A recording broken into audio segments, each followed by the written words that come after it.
What's up, you guys? Namicon here, bringing you my perspective as to what everything is bringing us. And today I'll be talking about the original Animaniacs show, released on television on September 13th, 1993. Originally aired on Fox Kids before moving to Kids WB for the third season. This show was a massive success, spawning 5 seasons with 99 episodes. The show had higher ratings than its competitors at the time and had won 8 Daytime Emmy Awards. The show stars Walt Paulson, Jess Harnell, Tress MacNeille, Maurice LaMarche, Frank Welker, and Nancy Cartwright. The show was created by Tom Ruegger, with Steven Spielberg being the executive producer of the Warner of the Warner Bros. Animaniacs doesn't have a storyline per se. It's a variety show. But the show does have an origin story. The show stars the Warner siblings, Yakko, Wacko, and Dot. They lived at the Warner Brothers Tower.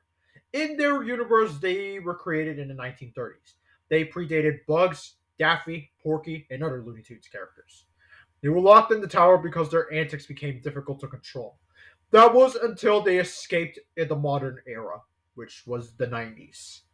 So, like I said, Animaniacs is a variety show. This show specializes on skits, gags, slapstick humor, and meta commentary, surprisingly enough. It all works extremely well. The Warners act like they're the dumbest things in existence, but they're actually intelligent creatures. With their meta humor and pop culture references spewing on their mouth, these guys are so much fun to watch. Whenever whenever you watch them, you'll never get bored of them. And that's why they still remain one of the most iconic characters for Warner Brothers. And they're not alone. They are also joined by Pinky and the Brain, Slappy Squirrel, the Good Feathers, Buttons and Mindy, and Rita and Runt. All of these characters make the show a whole complete package. Some of my favorites include Pinky and the Brain, Slappy Squirrel, and the Good Feathers. The Good Feathers star three birds, and they are basically a blatant reference to the Goodfellas trio, and one extra bird who is a borderline parody of Don Corleone from The Godfather. Their skits are a good time, I would say. Slappy Squirrel is an anthropomorphic former cartoon actor who can easily outwit her antagonists using her wits to teach her nephew Skippy Squirrel about cartoon techniques. Her character basically deconstructs slapstick humor, and I really love that personally. The last one in particular are the ones that got their own show. They need no introduction for themselves, the Pinky and the Brain. They are two genetically altered anthropomorphic mice who have plans to take over the world. They plan that every night to prove their mousy worth. Even though it even though it doesn't go even though it doesn't go the plan most of the time, they they never give up.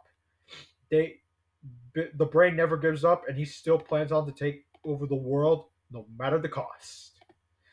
And overall, the Animaniacs a show that needs is a show that everyone needs to watch because this is one of the best shows Warner Brothers has in their catalog. One of the best animated shows in the 90s, I would argue. Yeah, it's probably the best animated show Steven Spielberg has worked on, I would say. It's either that or the Pinky and the Brain show. Those two are they're tied in my eyes. And if you want to watch it, you can watch it on Hulu. Or if you want to buy or if you want to find a physical copy, thankfully you could find the complete series on DVD. Not sure if it's on Blu-ray. Let me know if you can find the complete series on Blu-ray. But but the Animaniacs are probably one of the best performances done by voice actors, especially with Jess Harnell and Rob Paulson. But with Rob Paulson in particular, Yakko's literally one of his most iconic one of the most iconic characters he's voiced.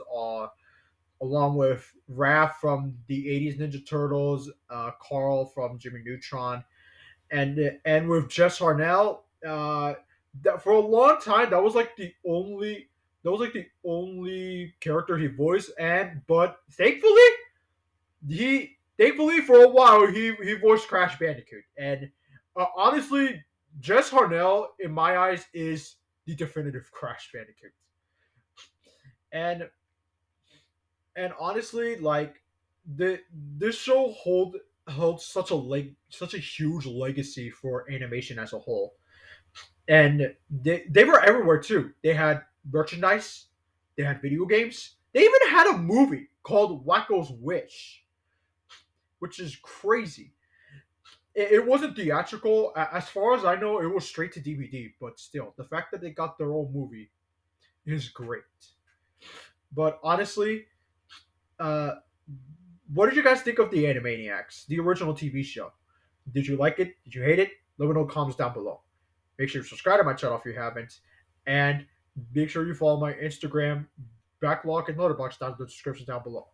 Big, and you can also join my Discord server if I want to. And before I say my goodbyes, you guys notice anything? The Yeah, I just got a new camera. Like I got it as a Christmas present thanks to my friend Bob's that screen. He gave this to me as a Christmas present because he knows that my camera quality wasn't the best before. But now that I have a new camera, yeah, I want to give a special shout out to Bob's that screen or Bubba Bricks. He honestly, like the differences in quality between my older videos and this video, it is staggering. Honestly, I can't think of him enough. I can't think of enough. I'll put the link to his channel down in the description down below in case you're curious as to what he has to offer. But anyways, if you want to watch the Animaniacs show or the reboot, they're both on Hulu. Then with that out of the way, this is Namakan. I'll see you guys next time.